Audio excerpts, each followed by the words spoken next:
Hello दोस्तों, स्वागत है आपका अपने यूट्यूब चैनल कौशल कॉम्पिटिटिव क्लासेस में। मैं कौशल यादव आज से आपको ज्योग्राफी की कक्षाएं स्टार्ट करने जा रहा हूं, जो आपके लिए यूपी-TPSC, यूपीएसआई, एसएससी, लेखपाल एंड किसी भी वन डे एग्ज़ाम में सहायक होगी।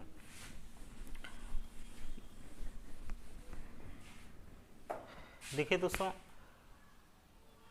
किसी भी एग्ज़ाम के लिए आपका जीएस का पोर्शन है, उसके लिए हिस्ट्री और ज्योग्राफी दो सब्जेक्ट बहुत इंपॉर्टेंट होते हैं। यदि इन दो सब्जेक्टों पे किसी की कमांड है तो पेपर पास कर सकता है।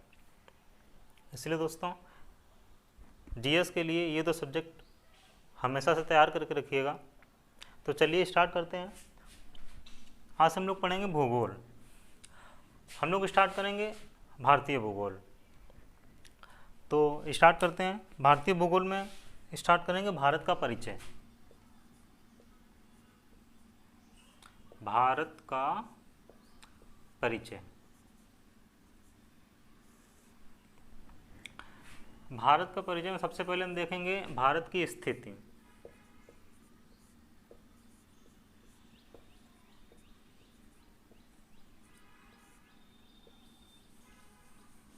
हम भारत की स्थिति दो तरीके से देखते हैं। सबसे पहला महाद्वीप के हिसाब से,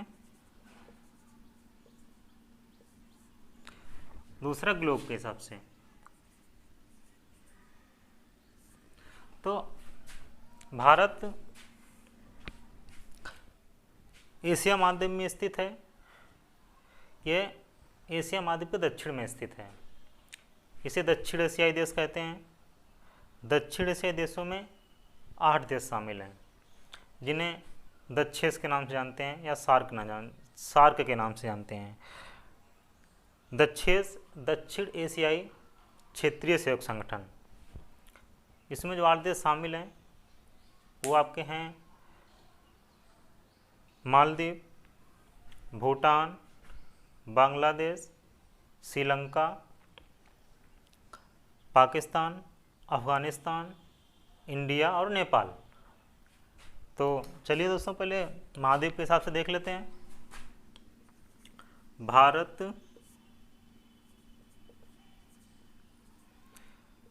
एशिया महाद्वीप के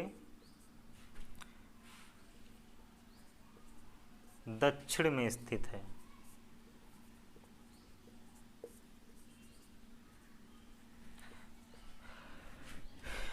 इसे दक्षिण एशियाई देश कहते हैं। दक्षिण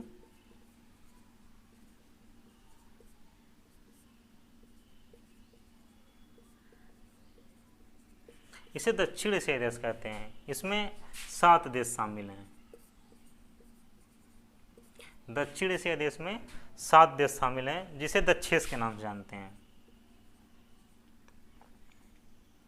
जिसे दक्षेस के नाम से जानते हैं। ठीक है, आप लोग इसका स्क्रीनशॉट ले लीजिए। चलिए, तो जो इसके आप देश लिख लीजिएगा। जो दक्षिण एशियाई दक्षेस है, इसके आप देश लिख लीजिएगा।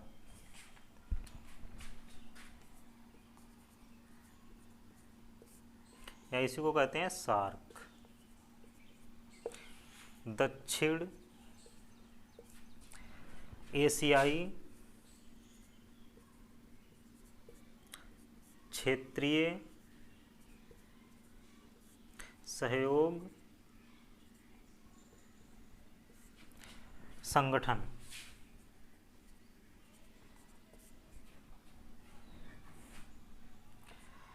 इसमें आपके 7 देश हैं। 8 देश। मालदीव की राजधानी है माले। इसके बाद आपका आता है भूटान। इसकी राजधानी है थिम्फू। इसके बाद आपका आता है बांग्लादेश।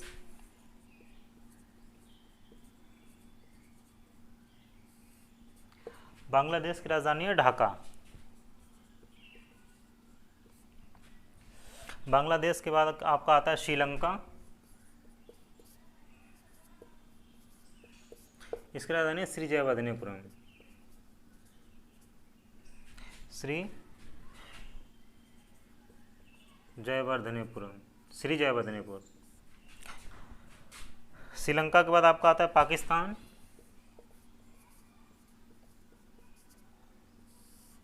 इसकी राजधानी इस्लामाबाद।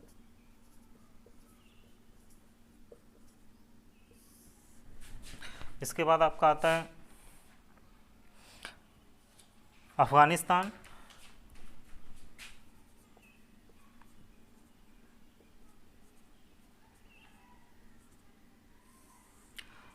अफगानिस्तान की राजधानी है काबुल। इसके बाद आपका आता है भारत। भारत की नई दिल्ली।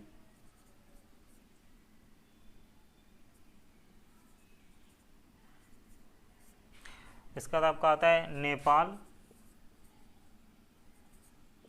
नेपाल की राजधानी काठमांडू।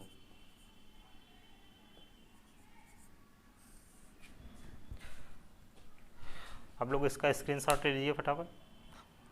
चलिए, इसके बाद हम देखेंगे ग्लोब के हिसाब से इसकी स्थिति क्या है, कहाँ है। तो चलिए देखते हैं।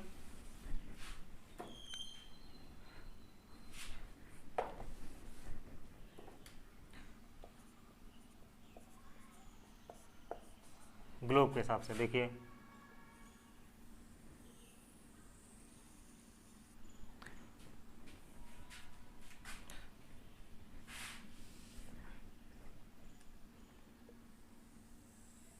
चलिए देखिए, ये आपकी है विषुवत रेखा 0 डिग्री, विषुवत रेखा।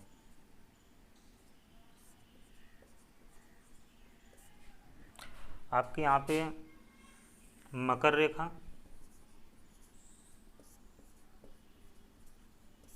ये 23 डिग्री साउथ है। यहाँ पे आपकी है कर्क रेखा,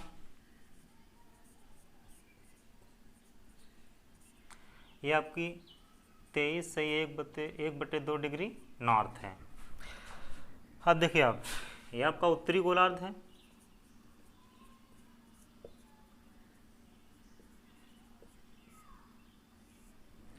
यहाँ पे आपका दक्षिणी गोलार्ध है।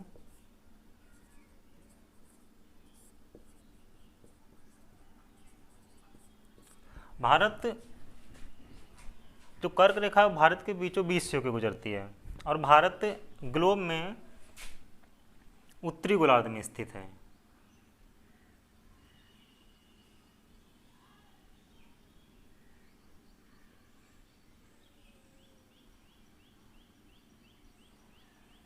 ऐसे यहाँ पे इंडिया स्थित है। तो भारत ग्लोब में कर्क रेखा पे स्थित है और उत्तरी गोलार्ध में स्थित है। एक ऐसी फिगर और बनाते हैं।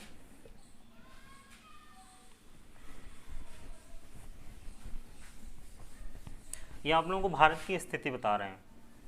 देखिए,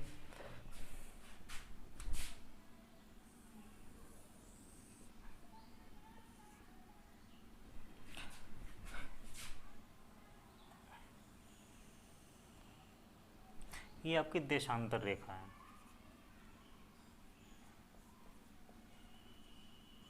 ये आपकी देशांतर रेखा है। यहाँ पे 0 डिग्री है।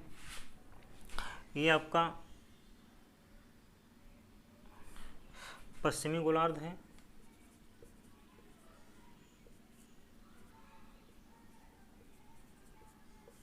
और ये आपका पूर्वी गोलार्ध है। तो आप लोगों को ये तो पता ही होगा कि भारत पूर्वी गोलार्ध में स्थित है। अब देखिए यहाँ पे, ये आपकी इसी को बोलते हैं यामोत्तर रेखा।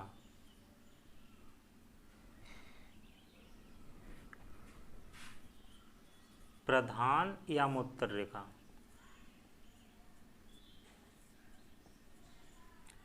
यहाँ पे आपका लंदन है, ठीक है। तो देखिए यहाँ पे जो लंदन है, तो जो भी देशांतर रेखा पे स्थित है लंदन, तो जो पूर्वी गोलार्ध का समय होगा वो लंदन, जो पूर्वी गोलार्ध का समय होगा वो लंदन के समय से आगे होगा, और पश्चिमी गोलार्ध का जो समय होगा वो लंदन के समय से पीछे होगा। आप लोग चाहे तो नोट कर सकते हैं, पूर्वी गोलार्ध का समय लंदन के समय से आगे होगा और पश्चिमी गोलार्ध का समय लंदन के समय से पीछे होगा। अब देखिए, तो इस हिसाब से यहाँ पे क्या होगा, भारत का समय लंदन के समय से 5.5 घंटे आगे है। ये इंपॉर्टेंट पॉइंट है परीक्षा के पर्पज से। भारत का समय लंदन के समय से 5.5 घंटे आगे है। अब देखिए, आप लोग इसका स्क्रीनशॉट ले लीजिए। चलिए, आप देखिए, आपको ये तो पता ही है, कर्क रेखा भारत की बीचों बीच से होकर गुजरती है।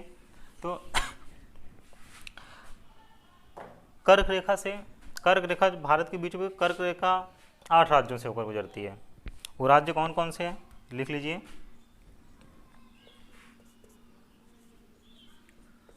कर्क रेखा भारत के बीचों बीच से गुजरती है।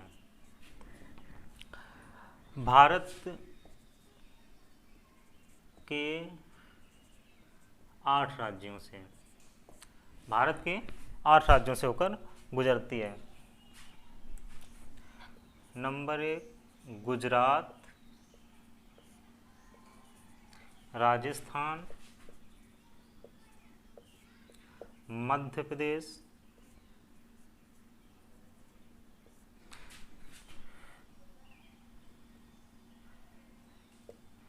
मध्य प्रदेश, छत्तीसगढ़, झारखंड,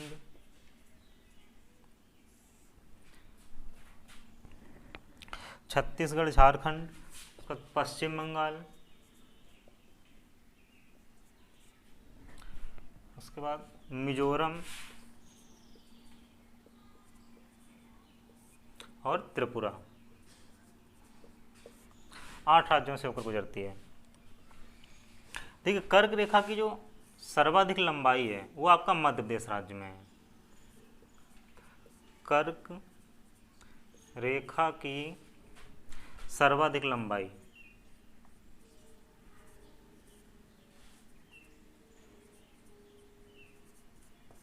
कर्क रेखा की जो सर्वाधिक लंबाई है वो आपके मध्य प्रदेश राज्य में है। अब देखिए, कर्क रेखा के सर्वाधिक समीप जो शहर स्थित है वह रांची है। तो आप ये लिख लीजिएगा, रांची जो शहर है वो कर्क रेखा के सर्वाधिक समीप स्थित है। आपसे क्वेश्चन पूछता है कर्क रेखा के सर्वाधिक समीप कौन सा शहर स्थित है, तो आप बताएंगे रांची। अब आपका आता है भारतीय मानक रेखा। अब देखिए,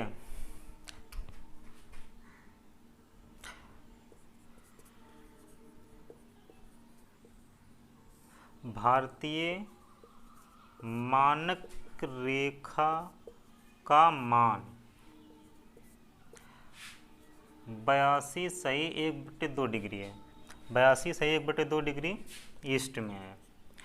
यह 5 राज्यों से होकर गुजरती है। यह 5 राज्यों से होकर गुजरती है। उत्तर प्रदेश, मध्य प्रदेश, छत्तीसगढ़, उड़ीसा और आंध्र प्रदेश।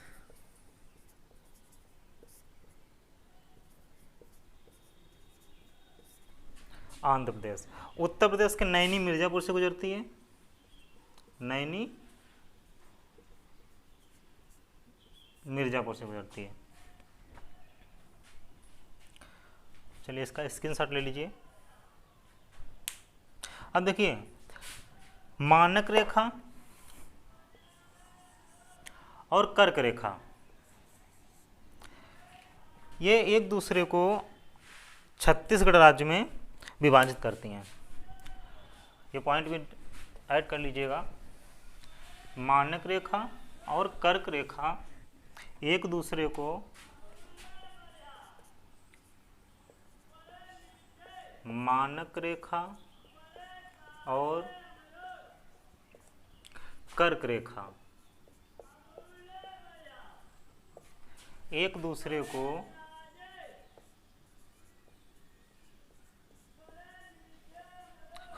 छत्तीसगढ़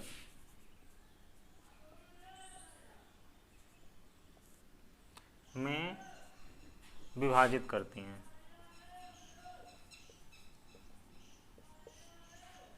विभाजित करती हैं। तो चलिए दोस्तों इसको भी नोट कर लीजिए।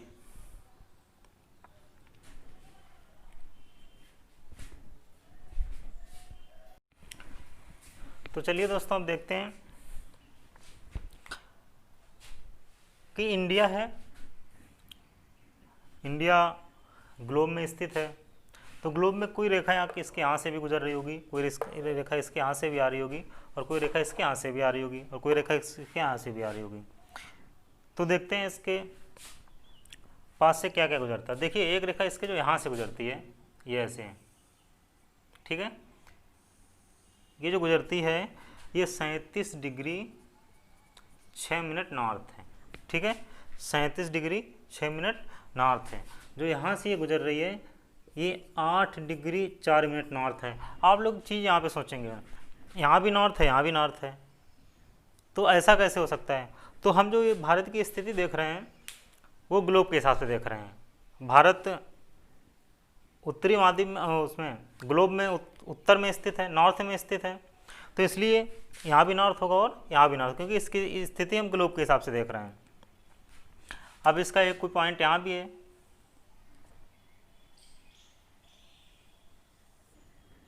ठीक है। ये 68 डिग्री 7 मिनट ईस्ट है, और एक जो इसका यहाँ पे है ये आपका 97 डिग्री 25 मिनट ईस्ट है, ठीक है। अब देखिए ये इसका अक्षांशीय विस्तार है,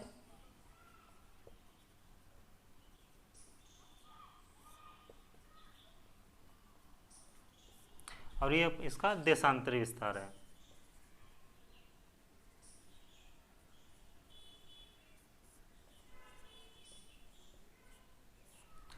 ठीक है।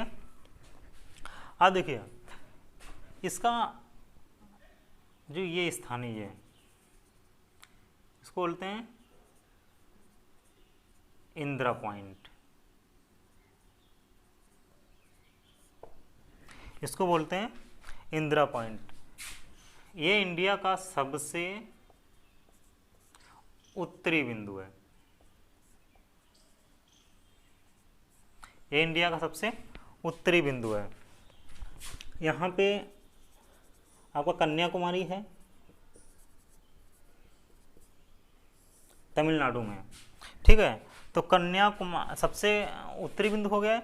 यहाँ पे आपका कन्याकुमारी है, Kanyakumari cap Comorin, cap Comorin, ये मुख्य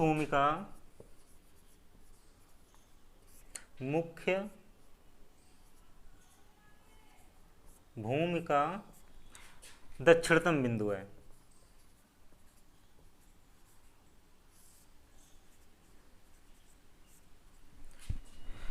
ये आपका कन्याकुमारी है, कन्याकुमारी कैप कैमोरिन जो मुख्य भूमिका दक्षिणतम बिंदु है। आप आ जाइए यहाँ पे आपका गुजरात है,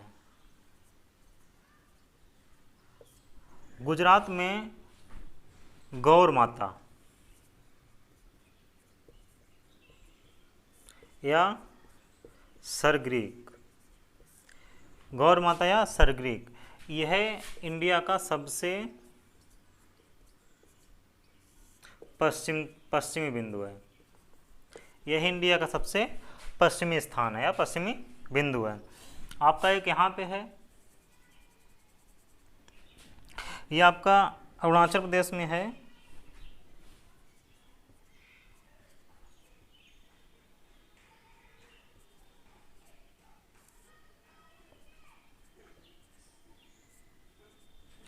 इसको बोलते हैं किबिथु।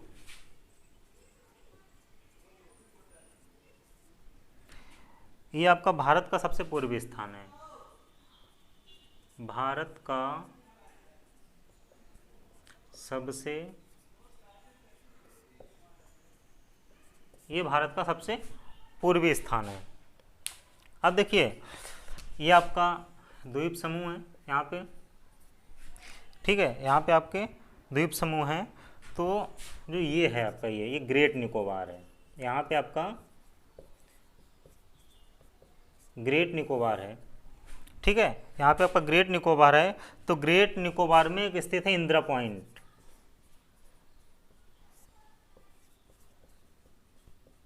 ग्रेट निकोबार में इंदिरा पॉइंट स्थित है, जो भारत का सबसे दक्षिणतम बिंदु है। क्या है ये?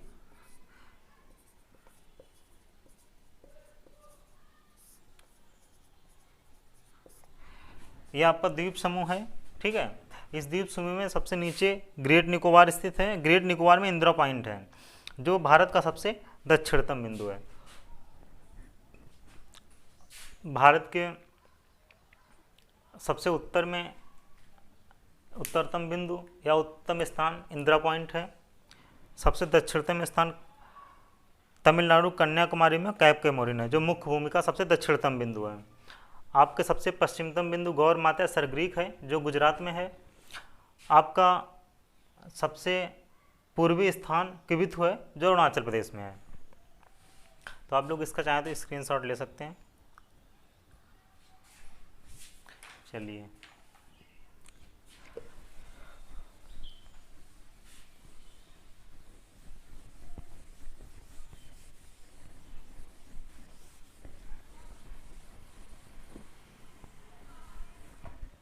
अब देखिए, भारत का क्षेत्रफल, भारत का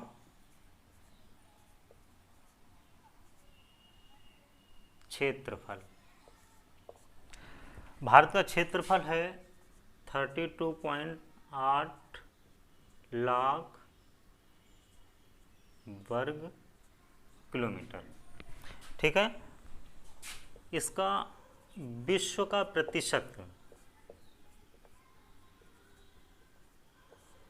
विश्व का प्रतिशत 2.4% है। भारत का क्षेत्रफल 32.8 लाख वर्ग किलोमीटर है और भारत का प्रतिशत 2.4 वर्ग किलोमीटर है। ये तो आपको पता ही होगा, क्षेत्रफल की दृष्टि से विश्व में भारत का 7वां स्थान है। तो चलिए दोस्तों, आज इतने ही रखते हैं। क्लास को शेयर करिए, कमेंट करिए और सब्सक्राइब करिए, और कमेंट करके बताइए कि क्लास कैसा लगा। इसके आगे कल पढ़ाएंगे। Thank you. जय हिंद, जय भारत।